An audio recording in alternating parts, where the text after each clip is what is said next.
C'est l'heure de la SVT.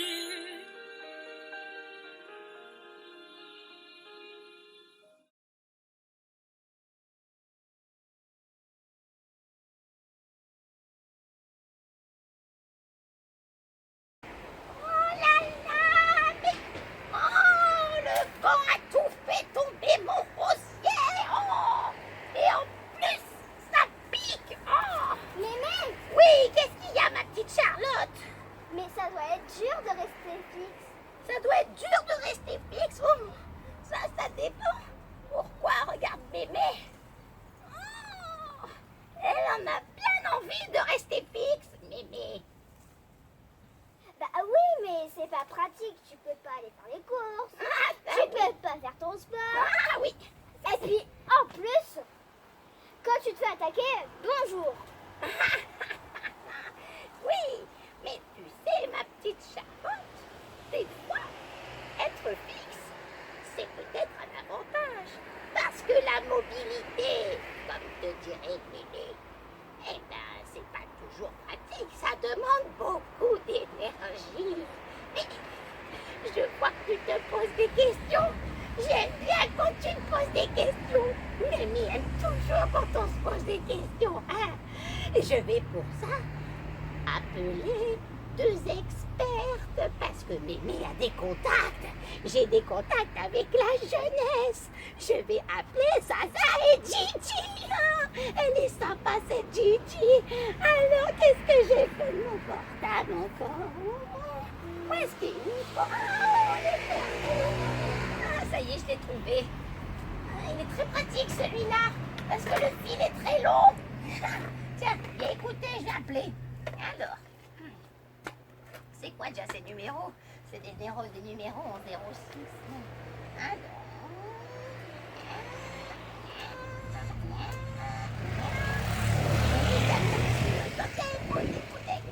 C'est très pratique.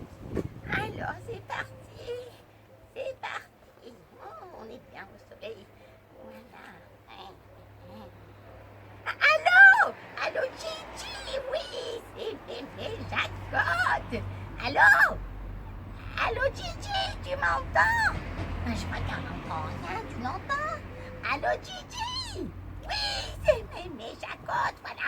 Je voulais savoir, est-ce que tu peux faire un petit point débriefing sur la vie fixée? Parce que Charlotte se pose des questions. Oui, elle voudrait savoir... Elle voudrait savoir si c'est pas trop embêtant de vivre fixé alors que tu peux pas te déplacer comme Mémé. Allô? Tu m'entends? Oui, mais Jacotte, je vous entends. Je sors de chez moi, je vais chercher Zaza et on se retrouve au lycée pour vous expliquer tout ça. À tout de suite. Ah, c'est bon, j'arrive de la voiture, on est prêt. Alors, Mémé Jacotte, bah elle a pas tort. Être fixé, c'est pas forcément un problème, d'accord? Parce que nous, au contraire, on a besoin de se déplacer, ça nous demande beaucoup d'énergie. Alors qu'elle, cette plante, elle est fixe, ça va pas lui demander une dépense d'énergie. Donc c'est pas un problème, à condition d'avoir développé des stratégies qui vont lui permettre de se développer correctement. Notamment pour réaliser des grandes fonctions. Une des premières fonctions que la plante va devoir réaliser, c'est la fonction de nutrition. La nutrition au sens large, donc la respiration, mais aussi fabriquer des sucres, l'excrétion, toutes ces fonctions-là. Pour ça, donc la plante, elle va avoir besoin de récupérer de l'eau, des sels minéraux, mais aussi des gaz. Donc il va falloir qu'il y ait une interface avec l'atmosphère, l'air qui l'entoure, mais aussi une interface avec le sol. D'accord? Donc on va voir qu'il y a des structures spécialisées pour faire ça. Une première structure qui va permettre de communiquer avec le sol. Alors, vous voyez ces structures, les feuilles. D'accord? Donc les feuilles, elles sont raccordées au corps de la plante par le pétiole. D'accord? Et ensuite, elles sont composées d'un limbe. On voit que cette feuille, là je vais vous montrer celle-là, il y a vraiment une très grande surface pour une épaisseur très très fine et qu'elles sont orientées vraiment de manière parallèle au sol, normalement, quand elles ne manquent pas d'eau. Donc ça, c'est une structure, on va le voir tout à l'heure, qui permet vraiment de récupérer le plus de choses possible. J'en dis pas trop, on va y revenir tout à l'heure. Donc ça va être une structure qui permet l'interface avec l'atmosphère. Maintenant, je vais passer au niveau du sol. Au niveau du sol, j'ai d'autres structures. L'appareil racinaire. Donc l'appareil racinaire, souvent il y a une racine principale, qu'on appelle la racine pivotante, qui est là. Et on va ensuite avoir les racines secondaires. D'accord ? Et au bout de ces racines secondaires, il va y avoir plein de petits poils, qu'on étudiera aussi tout à l'heure, qui vont permettre d'entrer en communication avec ce qu'on trouve dans le sol. Ensuite, il faut bien qu'il y ait une structure qui relie ces feuilles avec ces racines. Et bien on va retrouver la tige. Donc dans notre cas là, on a une tige qui est lignifiée, d'accord ? On a un petit peu de bois, mais c'est pas forcément le cas. Là je vais avoir une tige sans bois, ok ? À l'intérieur de cette tige, il y a des vaisseaux conducteurs qu'on étudiera la prochaine fois, qui sont très importants aussi.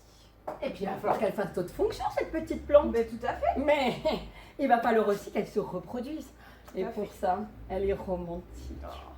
Elle offre toujours des fleurs. Alors effectivement, on va aller ramener ce petit pot-là. Et là, vous voyez que pour se reproduire, elle a formé un organe spécialisé merveilleux, émouvant, coloré, la fleur. Et vous allez voir, c'est une merveille. Mais ça, c'est pour un prochain TP. Et je vois aussi que parfois être fixé, ça soumet à des petits soucis tels que se faire grignoter ou se faire attaquer et on est comme ça, on ne peut pas bouger. Oui, mais là, je vois ma misère. Elle est ses feuilles sont très velues. Il y a des petits poils et on regardera aussi que les plantes ont des structures pour se défendre et ça, ce sera l'objet d'un TP encore ultérieur. Il était un petit champignon qui était... Timémé. Oui, Charlotte. J'aimerais bien que Gigi et Zaza elles m'expliquent comment elles font pour manger et respirer parce que là, je te dis que j'en vois pas de bouche. Hein. Tu vois pas de bouche. Oh oui, t'as pas tort. Mais t'inquiète pas, elles vont t'expliquer ça. Ben, Chacha, t'as raison. Il n'y a pas de bouche, mais on va essayer d'aller voir de plus près. Peut-être qu'il y a plein de bouches. On va voir, des trous. On va aller chercher. Donc on y va. Je fais mes 4 petites incisions sur ma feuille de poireau. Hop, je dessine un carré. Et je vais essayer de récupérer de l'épiderme. Et je vais essayer d'aller voir de plus près ce qui se passe là-dedans. Ah, mais il y a plein de trucs sur cette feuille, il y a plein de trous. Regarde, là, il y en a partout. Alors, on va zoomer un petit peu, car tous ces petits trous, ces petites bouches qui n'en sont pas, ça s'appelle des stomates. Alors, on zoome. Hop. On refait un peu la mise au point. Voilà. Et on va présenter donc le dessus d'une feuille. Alors ici, on voit les cellules épidermiques, donc qui constituent l'épiderme de la feuille, bien sûr. On retrouve leur structure très géométrique, la paroi, et puis la membrane plasmique, elle est complètement collée contre la paroi. Bon, on va s'intéresser aux stomates. C'est cet ensemble qui est constitué en fait de 2 cellules qu'on appelle les cellules de garde. Et ces cellules de garde, vous voyez, elles ont une forme un petit peu de rein, de haricot. Et sur le bord là, on voit qu'elles sont, la paroi est beaucoup plus épaisse, il y a un renflement, c'est renforcé. Et au centre, on trouve le petit trou, les fameux petits trous, qui s'appellent l'ostiole. Alors, entre parenthèses ici, en transparence, on voit que c'est vert. Parce qu'effectivement, dans les cellules de garde, on trouve aussi des chloroplastes. Sur cette photo, on voit beaucoup mieux ici les petits chloroplastes qui sont à l'intérieur des cellules de garde. On s'occupera un petit peu plus en détail de ces chloroplastes tout à l'heure. Et puis là en dessous, il y a un truc quand même qui est particulier. Ici, ostiole ouverte. Ici, ostiole fermée. Donc, les stomates peuvent s'ouvrir et se fermer. Différents états. Mais pourquoi ils peuvent s'ouvrir et se fermer? Ça sert à quoi de s'ouvrir et de se fermer? Ils ont qu'à rester tout le temps ouverts. Pour répondre à cette question, un petit document. Ouais! Alors, qu'est-ce qu'il exprime ce document? Il vous montre l'ouverture des stomates en fonction des heures de la journée. Et donc aussi, vous voyez, l'intensité de l'ensoleillement en fonction des heures de la journée. Ce qui n'est pas un gros scoop. Alors, à vous de faire le lien entre l'ouverture des stomates et l'heure de la journée et se demander pourquoi est-ce qu'il y a peut-être des moments où ils sont un petit peu moins ouverts. Et vous avez une autre donnée, un autre paramètre aussi, ici, où vous voyez qu'on vous exprime le CO2 incorporé dans la matière organique en fonction des heures de la journée. Alors, qu'est-ce que ça veut dire ça, CO2 incorporé dans la matière organique? Ça veut dire que la plante a absorbé ce CO2, a récupéré notamment le carbone, qu'elle a incorporé, elle s'en est servie pour fabriquer quoi? Les sucres, c'est-à-dire sa propre matière organique, c'est la fameuse photosynthèse.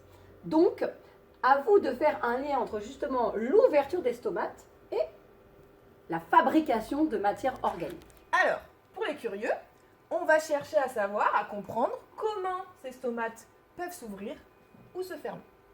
Pour ceux qui ne sont pas curieux, c'est le moment de faire une pause pipi. Là, on est vraiment pour les fanatiques de plantes. Et donc, on va expliquer le mécanisme d'ouverture. Donc, vous retrouvez votre stomate avec les 2 cellules de garde et l'ostiole au centre, avec les renforcements dans le côté intérieur dans les cellules de garde, donc avec l'ostiole au milieu. Vous avez des photorécepteurs, donc des récepteurs qui sont sensibles à la lumière, qui vont, lorsqu'ils sont activés par la lumière, le L+, entraîner toute une cascade d'entrée et de sortie d'ions. Donc nous, ce qui est important, ce qu'il faut retenir, c'est qu'il y a des ions qui vont rentrer et que du coup, par un phénomène qu'on appelle osmose, on va avoir une entrée d'eau. Comme de l'eau va rentrer, la pression dans les cellules de garde va augmenter. On dit que les cellules de garde vont devenir turgescentes. Comme elles vont devenir turgescentes, elles vont se gonfler. Et en se gonflant, avec les renflements qu'on retrouve ici, eh ben on va avoir l'ostiole qui va complètement s'ouvrir. Et on peut montrer ça avec un étui à lunettes. Donc, vous avez, imaginons nos cellules de garde, avec les côtés qui sont renforcés, d'accord, les bords internes. Si j'augmente la pression, j'ouvre l'ostiole. Quand je relâche la pression, donc c'est le côté verso, je vais avoir au contraire donc les photorécepteurs qui ne seront plus stimulés, une sortie d'eau. Les cellules de garde vont donc être en plasmolyse. Elles vont devenir plus flasques, elles vont complètement se relâcher et l'ostiole se referme. Alors, la pause pipi est terminée. Maintenant au travail, vous prenez votre fiche réponse et vous allez me dessiner la structure qui permet du coup les échanges entre l'atmosphère et la plante à ce niveau-là. Donc on dessine, on légende, on titre la totale. On vient de voir à la surface de la feuille par où rentraient les gaz. Maintenant, à l'intérieur, comment ça circule, comment c'est organisé et pourquoi cette feuille est une vraie petite merveille d'organisation. Donc pour ça, on va faire une coupe transversale. Donc je prends un scalpel et puis je vais donc couper et mettre entre lame et lamelle. Alors ici, c'est déjà fait au tableau. C'est une feuille de houx. Et là, vous voyez un renflement. Et ici, c'est la nervure principale qui se trouve au milieu, en fait, de la feuille. Ce n'est pas la même feuille, par contre. Et je vais ici me diriger vers le bord de la feuille. Vous voyez que c'est très, très fin. Coloré, là, on retrouve les nervures. Et on va nous focaliser sur cette partie de la feuille, donc une coupe de limbe. Et nous voici dans le cœur de la feuille. Alors, cette feuille, vous voyez qu'elle est organisée en couches. La partie supérieure, on va trouver donc l'épiderme, qui est très souvent recouvert d'une cuticule imperméable. Puis en dessous, on va trouver ce qu'on appelle le parenchyme palissadique. Alors, parenchyme, c'est un nom qu'on donne aux tissus végétaux. Et palissadique, pourquoi ? Parce que, regardez les petites cellules, elles sont posées comme ça, debout, et organisées comme une palissade. Donc, on parle de parenchyme palissadique.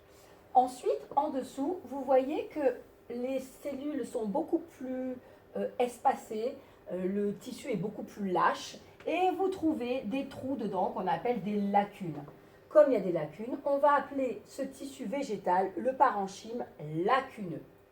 En dessous, vous allez trouver l'épiderme inférieur où de temps en temps, dans cet épiderme, eh bien, vient s'enchasser un petit stomate qui, comme vous le voyez, communique avec les lacunes et on verra même parfois qu'on appelle ceci des chambres sous-stomatiques. Alors, comment c'est organisé? Eh bien, finalement, ces stomates peuvent s'ouvrir, les gaz peuvent rentrer, ils vont ensuite circuler au sein de la plante pour aller retrouver chaque cellule et jusqu'au parenchyme palissadique. Ça, c'est pour les gaz. Mais la plante, et surtout la feuille, elle est extrêmement bien organisée pour capter un maximum l'énergie lumineuse. Alors, comme vous le voyez, déjà, elle est très fine, donc la lumière va pouvoir traverser les différentes couches de la feuille. Et en plus, ce parenchyme palissadique ici, eh bien, dedans, on trouve beaucoup de chloroplastes. Et ces chloroplastes, ils font quelque chose de très rigolo pour venir chercher leur petit flash de lumière. On regarde tout de suite. Alors, changeons d'échelle. Ici, on a mis entre lame et lamelle une petite feuille d'élodée. Donc, ce n'est pas comme tout à l'heure la feuille de houx, mais ça nous permet de voir le fonctionnement des cellules du parenchyme palissadique. Ici, il n'est pas palissadique, mais les cellules du parenchyme palissadique vont fonctionner exactement pareil. Alors, on retrouve donc ici la paroi, qu'on voit ici sur la maquette, donc la paroi. Ensuite, on voit ici en transparence un noyau, qu'on va retrouver là par exemple ici. Et comme vous le savez, les cellules ont des compartiments qu'on appelle des organites. Un des plus gros est le chloroplaste, qu'on voit ici. Alors la mise au point n'est pas toujours évidente, mais on les voit ici. Et ces chloroplastes, qu'est-ce qu'ils font? Eh bien, ils se baladent. Ils font ce qu'on appelle de la cyclose. Alors, cette cyclose, alors vous voyez qu'entre parenthèses, ils ne se baladent pas partout. Pourquoi? Parce que là, ici, on voit qu'il y a un compartiment qui est vide, c'est la vacuole. Ici, elle est représentée là, et cette vacuole, elle sert notamment à stocker des déchets cellulaires. Alors, pourquoi cette cyclose est-elle finalement bien faite? Eh bien, lorsque les cellules du parenchyme palissadique, donc qui seront toutes alignées comme ça le long, lorsqu'elles vont se retrouver avec une cyclose à l'intérieur, eh bien en fait, la lumière va venir taper sur une toute petite partie de la cellule. Oui, mais c'est pas grave parce que les chloroplastes vont tourner, comme ici, et hop, ils prennent leur petit flash de lumière pour faire leur photosynthèse et ils tournent. Et puis un autre, hop, va prendre son petit flash de lumière et ça permet ainsi d'optimiser la captation de la lumière et qui sert d'énergie pour fabriquer les sucres. Petit bilan de la feuille. Donc, on voit que cette feuille, elle est extrêmement bien adaptée pour capter la lumière du soleil, de par le fait qu'elle est très allongée, bien sûr, et qu'elle est très fine. Elle est organisée en couches et le parenchyme palissadique va pouvoir avoir chacun sa petite fenêtre sur la lumière du soleil. Alors, on voit aussi que elle est bien faite pour qu'il y ait une bonne circulation des gaz. Pourquoi? Parce que pour faire les sucres, il faut bien sûr du CO2, donc il faut que le gaz circule jusqu'à chaque cellule donc, de la feuille. Il faut de l'eau, ça ce sont les nervures qu'on avait vues tout à l'heure qui vont l'amener, et puis il faut de l'énergie solaire. Alors c'est à vous maintenant de me refaire le trajet des gaz à travers la feuille, et peut-être le trajet aussi de la lumière et de l'eau pour me montrer justement comment chaque cellule va pouvoir récupérer les matières entre guillemets premières pour faire sa photosynthèse. Alors, pour terminer sur les parties aériennes de la plante, et donc pour savoir si la feuille est une bonne interface avec l'atmosphère. Eh Gigi, Ouais. alors attends, imagine, donc toi, t'es une belle plante. Une Ouais. belle plante verte. Ouais, Jusque-là, check. ok. C'est l'été. Ouais. Imagine, tu te mets sur ta serviette en maillot sur la plage. Ouais, j'imagine très bien. Ok. Bon, est-ce que ta surface d'échange va suffire pour que tu puisses faire assez de photosynthèse sans aller prendre un petit sandwich à midi? Ok, donc ça voudrait dire que toute ma peau me permettrait de capter la lumière du soleil. Voilà, t'es photosynthétique. Ok, c'est une bonne idée, Zaza. On va Ouais. comparer ça à une feuille. Donc, admettons, je suis une plante verte. Je mesure 1,70 m, ce qui fait que j'ai une surface de peau de 1,7 m².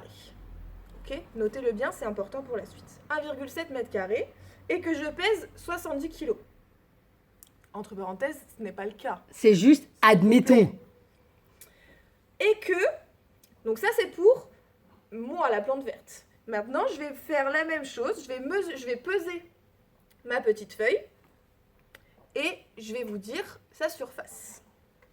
On est parti. Ma petite feuille pèse 0,18 g. Vous pouvez noter. Maintenant, cette feuille, je vais calculer approximativement sa surface. Donc, je me place ici. Hop.